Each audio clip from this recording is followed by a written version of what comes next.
it's depressing too, because when people see that, like when they see abject poverty and they see unhoused people on the streets, like it turns a lot of normies into reactionaries because they don't know from a policy standpoint how to process that. So they just think, I don't want to see that, out of sight, out of mind.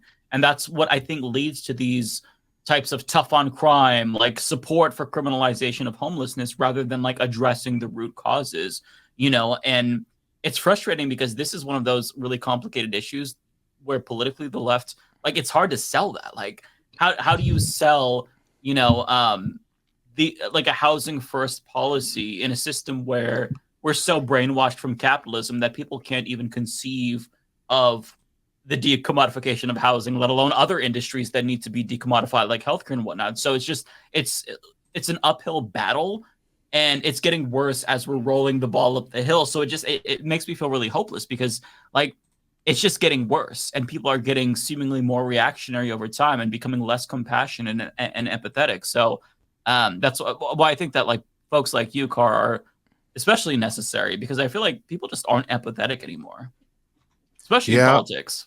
Absolutely. And what I try to, sadly, I've come up around a lot of those people because, full disclosure, I lived in the inner city. My parents moved to the suburbs for a portion of my childhood.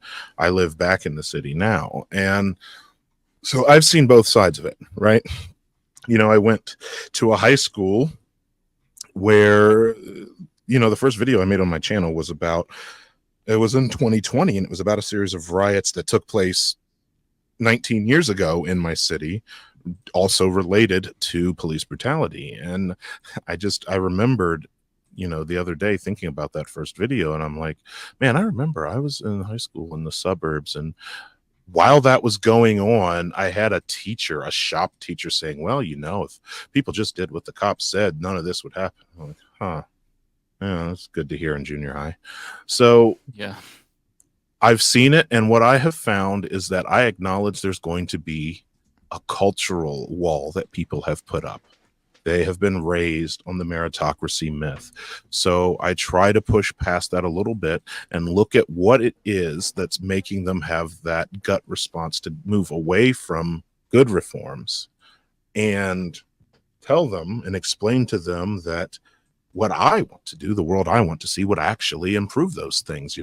I have a friend that I had to argue with for hours about safe injection sites. He's like, well, I don't want to pay tax dollars to encourage people to use. And I'm like, you understand places that implement safe injection sites see a reduction of illicit substance abuse, because those sites isn't just a closet for them to stand in.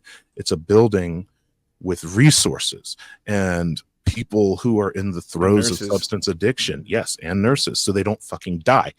And people who are in the throes of substance addiction may not use those resources the first, second, or the third time, but it clicks at a certain point that, hey, I have a way out. There's that hand there that will lift me out if I'm willing to take it. So then one day they go talk to the counselor. Then one day they go talk to the nurse about a detox plan. Then one day they go get connected to a city service for housing. Right. So now if I'm trying to sell someone on housing first, I sit and I listen to a lot of their neo-lib complaints. So much crime in that part of town, or there's crackheads on the streets and prostitutes. The buildings are so run down. There's kids hanging around on the sidewalks with nothing to do. And I'm like, yeah. A lot of these things come with poverty and being housing insecure. What solves a lot of that really fast? Giving people housing first. Yeah. Housing first solutions. We shouldn't pay for that. It costs, unhoused and rough sleepers tax the system more. Because let me tell you something from experience. If you're sleeping on the street, you're going to get sick. You're going to get the kind of sick you've never been in your life. You're going to catch super bugs. You're going to get a cough that doesn't go away for 2 fucking years. Mm-hmm. And you're going to rack up ER bills, but you're a rough sleeper, you're unhoused. That's ultimately going to get deferred to the county or to the state, and they're going to pay that bill. And so therefore your tax dollars are going to pay that. And we have found that if you just give people shelter and clothes and feed them, a lot of that shit comes down. Or, unhoused population, they're faced with desperation. Sometimes they have to steal to eat. Sometimes they have to steal to medicate their condition. What if we take away that need to do that? Pardon me. What if we take away that need to do that? Now you're not paying to put people in a drunk tank, to put them in a jail cell, to pay extra cops to patrol this or that neighborhood, right? These things do pay dividends. And I try to focus it on those things that are bothering that person so that they can see that in reality, the solutions they think work have been a lie. More cops will solve the problem, or letting people just die in the streets of exposure, because I live in a city that can drop below 0 in the winter and go above 90 degrees Fahrenheit in the summer. Letting people die of heat stroke and exposure is more taxing on the system. And yeah, you feel a little sick because we're people who are progressive leaning, so you feel a little gross having to quantify it financially and give a financial reason why we should help people.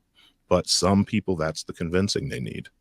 Trust me, I know the feeling. It feels gross to do that, but it helps. I have found it definitely helps, because those are one of those rare golden opportunities where people are like, I haven't thought of it like that.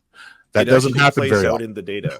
It plays out in the data. There's a town in Canada, in Alberta, called Red Deer, where they actually decided, hey, how about we actually house the homeless as an alternative to the amount of taxation that costs us in policing and healthcare and all that stuff. And it turned out to be a net savings, I think, of nearly $20,000 a person in the costs that were basically trickling down for the rest of society, just to do housing first. Or look at a lot of Scandinavian countries that usually prioritize a lot of that as through mass taxation. It does pay dividends. The data's there, the money is there, the books are there, and we've even seen a few examples on in the west coast of the United States, because I think there were select communities in California and Seattle.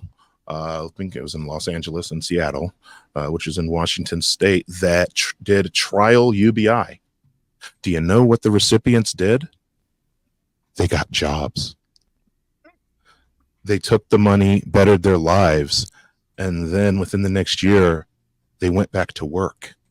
Some of them enrolled in college, Some of them contributed to society. The constant pushback against it, you're just going to pay people to sit home. People don't do that naturally.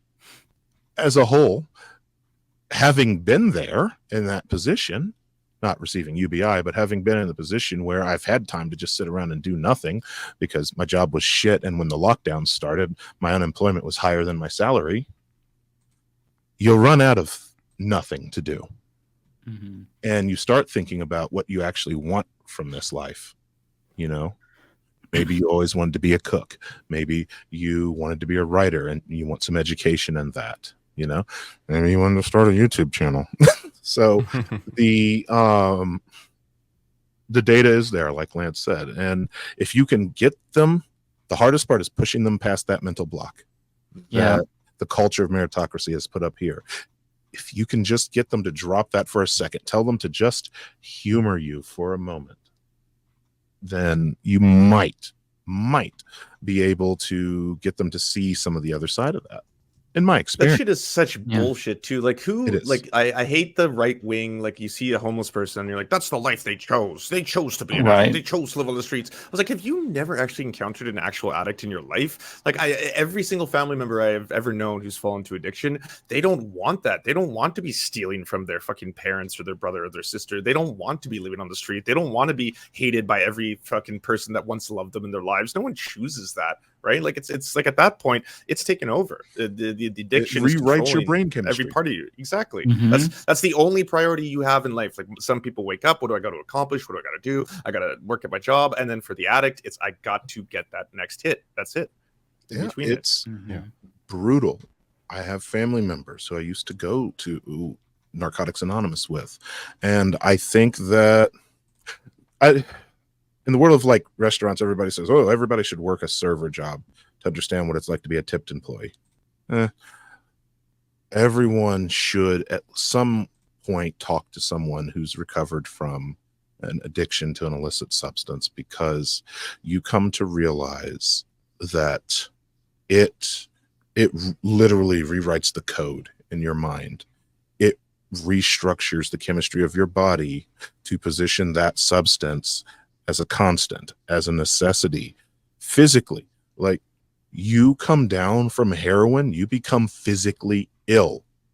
Heroin withdrawals kills people, you know. Alcohol too.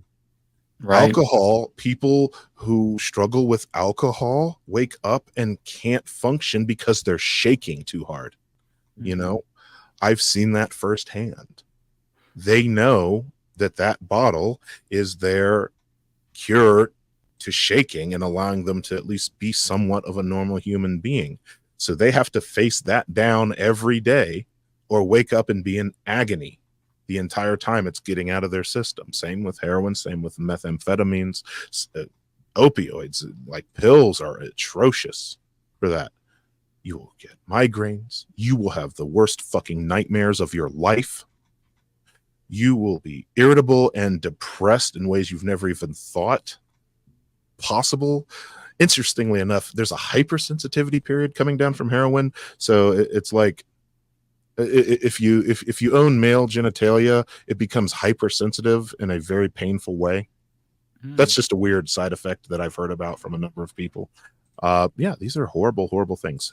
And that's why, you know, things like methadone clinics exist, Suboxone clinics exist, because, and even those safe use sites have nurses and counselors and nutritionists, because they're like, whoa, we have some analogs and alternatives.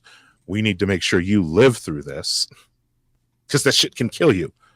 People die on the streets from running out of their supply or coming down from heroin. It's nasty stuff. And I think a lot of the people who look down on people with addiction haven't really grasped what that means. You know, they don't see that this is something that's physically altered your body permanently. Because that's the other thing, former addict will tell you. That urge is always there for the rest of your life. Forever. You just build enough coping mechanisms and chemically distance yourself enough from it that you can manage yourself around it. But it's always there. Every setback you ever get, a breakup, a death in the family or a close friend, a financial setback, that urge is there to just take that pain away. And it's not pretty. It's not pretty. And that is a huge issue. I can't speak for Canada, although I know there's a lot of meth in Canada. I don't know what else they struggle with up there, but then North America. Oh, we're the center of the opioid crisis up here in downtown. East Has Side, it moved Vancouver. north? Oh, yeah. The downtown East Side is one of the worst concentrations for extreme poverty. It's like Skid Row, and it's had the exact same problems, the same things. And I think, you know, David could probably attest to Toronto as well. There's 10 cities popping up there all the time, and then the only solution usually is let's tear it all down. Send the cops to throw their shit away. Yep. And raid them with guns. Yeah, that's it. And that's the solution. Not give them a place to live. No. And we have the safe injection sites, just not, you know, enough of them. And now we're getting to a point where you're having the Conservative Party and leadership here, Polyev, discuss how these are actually these clinics are the reason why people are addicted. So, like, for a long time here, there has been, you know, an understanding that these clinics are helping people. But now, you know, the culture. I don't want to blame Americans, but a lot of what is discussed in American culture does rise to the top. So a lot of those same arguments are being used now by our conservatives against these clinics that have been helping people for years. And you're seeing this, you know, this revitalized push against them that we haven't seen before. Yeah. Matt was talking to somebody last night after our debate stream who's also from Portland. And I got to listen to a little bit after I had left while I was at the gym. And what he said was he was basically denouncing Portland because in the last election cycle in Oregon, we voted to decriminalize all drugs. And that's been the subject of a lot of demonization because people don't really understand what that means in actuality. Like it's kind of a half step, right? Because we've just decriminalized drugs. We haven't ensured that people get the healthcare that they need. But all that means is that we're not treating it like a crime. right? Which is part of the problem. Like, we see unhoused people, we treat them as criminals. We see drug addicts, we don't treat that as if it's a healthcare crisis when it is. And yeah, that's the problem. It's so easy to just go to that quick thing of, hey, we've always sent the police, so why aren't they sending the police to do this? So, like, with regard to Oregon, since we have decriminalized drugs, I've heard a lot of people, just like in my own social circles, they're like, oh, well, yeah, so many people, they've moved here to do drugs. And it struck me because that person who called in said the same thing. When it's like, you don't, first and foremost, if there are more people moving to Oregon, is like, how do you know that they're moving here to do drugs specifically? You don't know that anything can be attributed to this policy yet because it just went into effect. But the mere notion that we're not treating drug addiction as a crime when that's how we've always, been doing it, it's caused a lot of cognitive dissonance. And I think that to like get away from that mindset, you almost need like a paradigm shift. But rather than going in that direction, to refocusing what it means to be addicted to drugs and how that's not a crime, that's a healthcare crisis. Like we're going in the opposite direction, and so it's very frustrating. Cocaine. Up yours. Woke moralists. Up yours. This is systematic bullying that's happening. Woke moralists. Up yours.